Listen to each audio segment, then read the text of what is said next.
एक महत्वपूर्ण सवाल है पूरे देश की जनता के लिए, खासकर उन लोगों के लिए जिनकी श्रद्धा देवियों में है। समस्त देवियों के कपड़े पुजारी क्यों चेंज करते हैं? क्या यह स्त्रियों का अपमान नहीं? क्या जिनकी श्रद्धा उनके देवियों में है, क्या उनकी भावनाओं को आहत करने वाला काम नहीं है? सबसे बड़ा विषय यह है कि देश के करोड़ों लोगों को वो सनातनी बनाने के लिए प्रयास कर रहे हैं, हिंदू राष्ट्र बनाने की घोषणा कर रहे हैं, खुले मंचों पर घोषणा कर रहे हैं और धमकियां दे रहे हैं। लेकिन क्या इस सनातनी धर्म में, हिंदू धर्म में महिलाओं की स्थिति और महिलाओं की परिस्थिति ऐसी ही रहेगी जैसी आज है? जिन देवियों को शक्तिमान कहा जाता है, जिन देवियों में शक्ति और ताकत बताई जाती है, जब उन देवियों के कपड़े पुजारियों को चेंज करने होते हैं, क्या तब इस धर्म के अंदर एक बार भी ख्याल आता है कि ये महिलाओं का अपमान है? क्या एक बार भी उनके मन में ये ख्याल आता है कि इनके कपड़े महिलाओं से चेंज कराने चाहिए?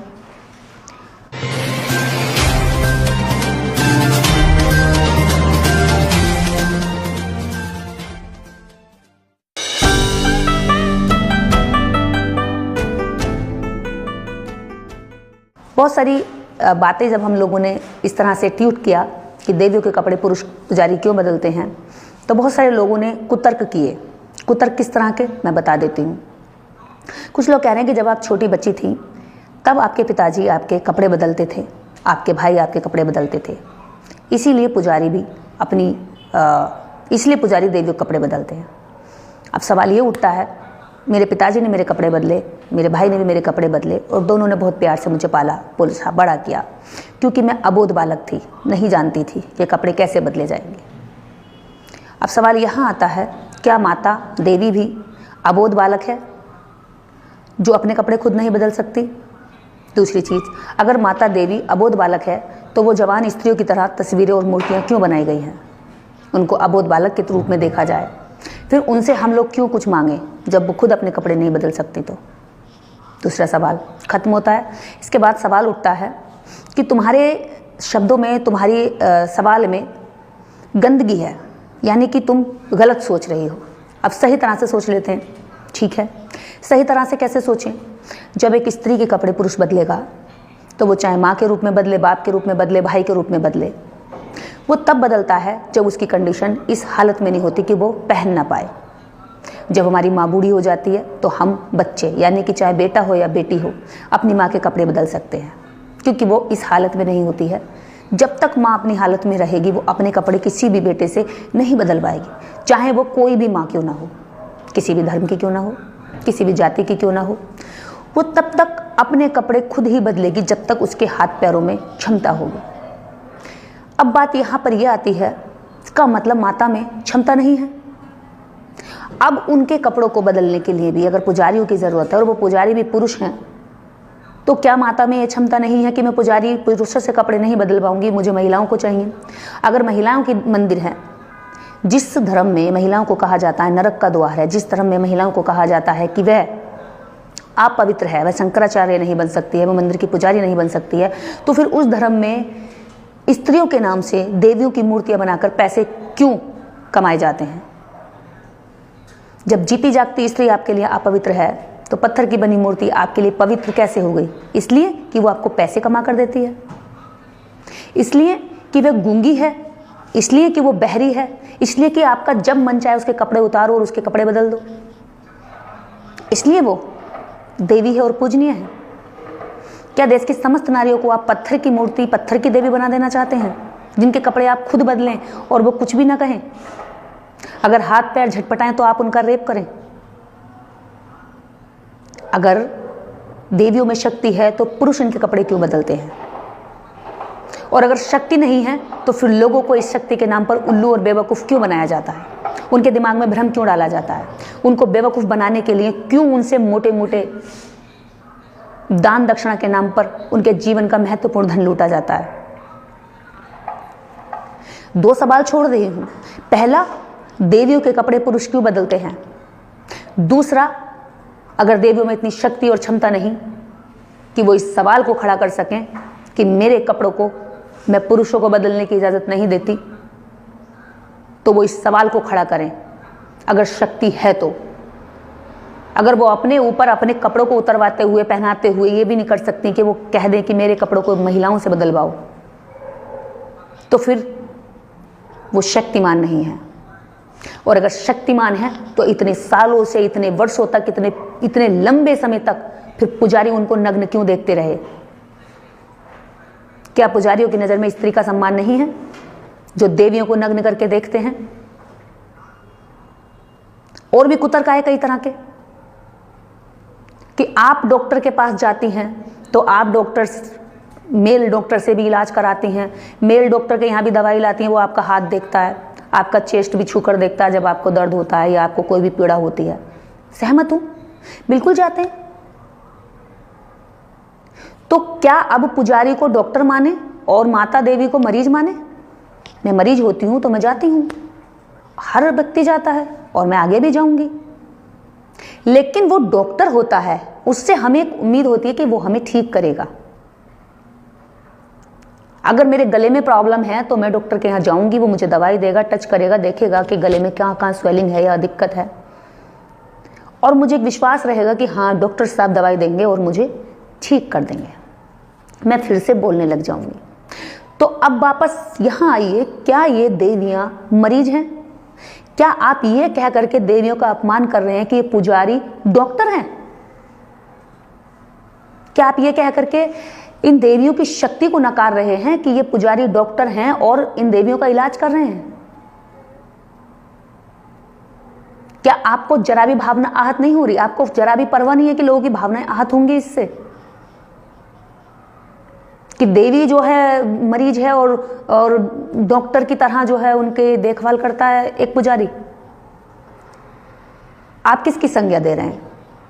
पुजारी को यहां आप डॉक्टर के रूप में रख रहे हैं, फिर पुजारी से डॉक्टर वाली बात पे आप पूरी सही से तर्क नहीं कर पाए तो आप कह रहे हैं कि पिता बेटी को अपनी बेटी के कपड़े बदल सकता है। मैं सहमत हूं। अब बेटी का कपड़े तब बदल सकता है जब वो अबोध होती है, जब वो छोटी होती है, जब वो बच्ची होती है, जब वो नादान होती है, ना समझ होती है, जब वो अपने कपड़े नहीं बदल पाती, जब उसे ये पता नहीं होता कि कपड़ों का कितना महत्व है। हम भी थे बचपन में, सब ऐसे ही रहे होंगे। सबके बड़े भाई अगर रहे होंगे तो उन्होंने कपड़े पहनाए होंगे, हमारे भी पहनाए। लेकिन क्या अब हाँ यहाँ पर बात आती, क्या देवी अबोध है? क्या देवी छोटी बच्ची है? क्या देवी अनजान है? क्या देवी नहीं जानती है? अगर देवी छोटी बच्ची है, अगर आप उसको छोटी बच्ची कह रहे हैं तो इसका मतलब क्या पुजारी बड़ा है उनसे? क्या पुजारी देवियों से बड़ा हो गया? फिर बड़ा ही तो छोटे बच्चे के कपड़े बदलता है। कभी छोटे बच्चे को बड़ों के कपड़े तो बदलते देखा नहीं होगा आपने। तो अब यहां पर कैसे हो गया संभव कि देवी को आपने एकदम से छोटा कह दिया, देवी को आपने कमजोर कह दिया, अबोध कह दिया, अनजान कह दिया, कमजोर कह दिया, और पुजारी को आपने इतना ऊंचा बना दिया? क्या आपको ध्यान है कि करोड़ों लोगों की भावनाएं आहत हो रही होंगी इससे?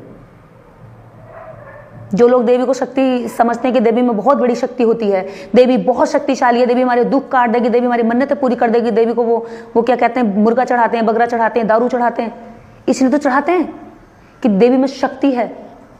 कई बार महिलाओं पे देवी आती तो बहुत पावर वाली वाइब्रेशन करती हैं, इतनी पावरफुल वाइब्रेशन करती है कि लगता है कि आसपास में एकदम से बिजली जनरेट हो जाएगी। देवी की शक्ति की बदौलत तो करती हैं। आपने तो उनकी शक्ति को ही नकार दिया कि देवी अबोध है, बालक है, बच्ची है, छोटी है, नादान है या अपंग है, जो उसके कपड़े पुजारी को बदलने पड़ते हैं, क्षमता नहीं है खुद में। अब दोनों बातों में से एक समझ लो, या तो देवी शक्तिमान है, शक्ति है, या देवी में कोई शक्ति नहीं है। शक्ति है तो उसने आज तक क्यों नहीं कहा पुजारी उसको नग्न करके देखते रहे? खुद ही कहते हो शक्ति वाली है, खुद ही कहते हो शक्ति नहीं है, खुद ही कहते हो कि वो बहुत ताकतवर है, खुद ही कहते हो कि उसमें इतनी ताकत नहीं है वो अपने कपड़े बदल ले। एक पुरुष को उसके कपड़े बदलने पड़ते हैं। पूरी स्त्री जाति का अपमान मानती हूं मैं। जिन देवियों को स्त्रियां भी पूजती हैं उनकी देवियों के कपड़े पुजारी बदलते हैं, शर्म आनी चाहिए। स्त्रीवादी आंदोलन चल रहे हैं, स्त्रीवादी आंदोलनों को भी इस बात को उठाना चाहिए। उन मंदिरों में स्त्रियों की एंट्री नहीं है, लेकिन उन्हीं मंदिरों में देवियों के कपड़े बदलने के लिए पुरुषों की पूरी एंट्री है। पुजारी उनके कपड़े बदलते हैं। क्या हम इसको सभ्य समाज कह सकते हैं? क्या ये हमारी सभ्यता, संस्कृति आने वाली पीढ़ी को बताने लायक है कि बेटा हम इतने महान हैं कि हम अपनी देवियों के कपड़े पुरुष बदलते हैं। जिन देवियों को पूरा देश पूजता है, जिनकी ताकत को मानता है, जिनके सामने सर झुकाता है, जिनको निकलते बढ़ते पढ़ा लिखा भी, अनपढ़ भी, रिक्शे वाला भी, गरीब भी, किसान भी, मजदूर भी, IAS भी, PCS भी, जो बड़े बड़े पोस्टों पर भी बैठे हैं, यहाँ तक कि हमारे देश के PM साहब भी, CM भी नतमस्तक होते हैं। इसका मतलब आपने तो करोड़ों लोगों की भावनाओं को कतई चूर चूर करके रखा हुआ है। जहां करोड़ों लोग नतमस्तक होते हों, उन करोड़ों लोगों की भावना वाली देवी के कपड़े पुरुष बदलते हैं, पुजारी बदलते हैं, उनको नग्न अवस्था में देखते हैं। जवाब देना यह सवाल है और यह सवाल दबने नहीं दूंगी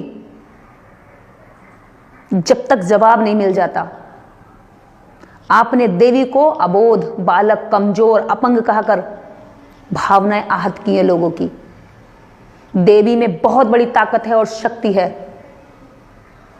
या तो वो अपने कपड़े खुद बदले या इन पुजारियों के कपड़े बदलना बिल्कुल नकार दे, क्योंकि कोई भी स्त्री, क्योंकि कोई भी देवी की मूर्ति बच्चे की नहीं है, जवान की है, ना बूढ़ी मृत पड़ी हुई कुड़कुड़ बुढ़िया की तरह है। जब यंग देवियों की आपने मूर्तियां बनाई है, एक से एक सुंदर मूर्ति बनाई है, तो फिर आप उसको बच्ची कहकर कैसे बात को नकार रहे हैं? फिर आप उसको क्या कहते हैं, बूढ़ी मां कहकर कैसे नकार रहे हैं? पुजारियों के संरक्षण में क्या ये पंडित इतने ज्यादा महान है कि देवियों को नग्न करके देखेंगे? जिस देश में देवियों को नग्न करके पुजारी देखते हो, नंगा करते हो, उनके कपड़े बदलते हो, तो उस देश में बलात्कार फिर कहां से होगा? इसी सोच से होगा। कहां इज्जत करेगा फिर युवा? क्यों इज्जत करेगा फिर युवा? आप उसके दिमाग में जब ये बातें डाल रहे हैं, तो जो हम करोड़ों लोगों की आस्था का केंद्र बनी हुई थी, आज पता चला कि हम करोड़ों लोगों की आस्था वाली शक्तिशाली देवी के कपड़े पुजारी बदलते हैं। अब तक हम कहते रहे कोई दिक्कत नहीं हुई, अब हम पूछ रहे कि पुजारी क्यों बदलते हैं, महिला क्यों नहीं बदलती? तो अब हो सकता है आपको दिक्कत भी हो सकती है, हो सकता है इस सवाल पे भावना आहत हो सकती है। आपने तो उनको कमजोर कह करके करोड़ों की भावना आहत कर दी, उसका आप बिल्कुल ध्यान नहीं रखेंगे, लेकिन हमने सवाल उठा दिया तो इससे आपकी भावनाएं आहत हो सकती हैं। भावनाएं आहत करना छोड़ो, दूसरों को भी भावनाओं का थोड़ा ध्यान रखो, जिनकी भावनाओं को लगातार आहत करते हो। भावनाएं तुम में ही नहीं है, सिर्फ और लोगों में भी है, जिनकी भावनाओं को आपने देवियों से जोड़ा। आज उन्हीं की भावनाओं को आप रोंद रहे हो, उनसे कह रहे हो कि देवी में कोई ताकत नहीं है, उसके तो कपड़े भी हम बदलते हैं, उसको तो हम नग्न करके देखते हैं। शर्म आनी चाहिए आप लोगों को। अगर आप में हिम्मत है तो देवियों के मंदिरों में महिलाओं को बिठाओ ना, वो उनके कपड़े बदले, वो उनकी पूजा करें, वो उनके नाम पर दान दक्षिणा लें, वो अमीर बने, वो पैसे वाली बने। लेकिन आप ऐसा कब करोगे? सवाल ये है। हो सके आपको देवी मां सद्बुद्धि दे, आपकी पड़ी हुई अकल पर ताले खुल जाएं और आप कुछ अच्छा करने के लिए सोच लें। इसी आशा और विश्वास के साथ जय भीम, जय भारत।